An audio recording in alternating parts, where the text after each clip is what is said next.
আজ আমি chocolate fuse cake বানাবো।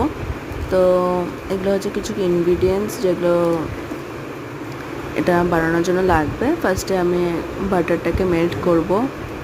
তো বাটারটাকে ফার্স্টে আমি মেল্টিং প্রসেসে দিলাম। তারপরে যখন মেল্ট হয়ে যাবে ওর মধ্যে কনডেন্স মিল্ক, তারপরে কোকো পাউডার অ্যাড করব, তারপরে মিক্স করব ভালোভাবে, ঠিক আছে, যাতে একটা চকলেটের পেস্ট হয়ে যায়। তার আগে একটা কাজু বাদামের পেস্ট দিয়ে দেবো। তো এটা হচ্ছে হয়ে গেল।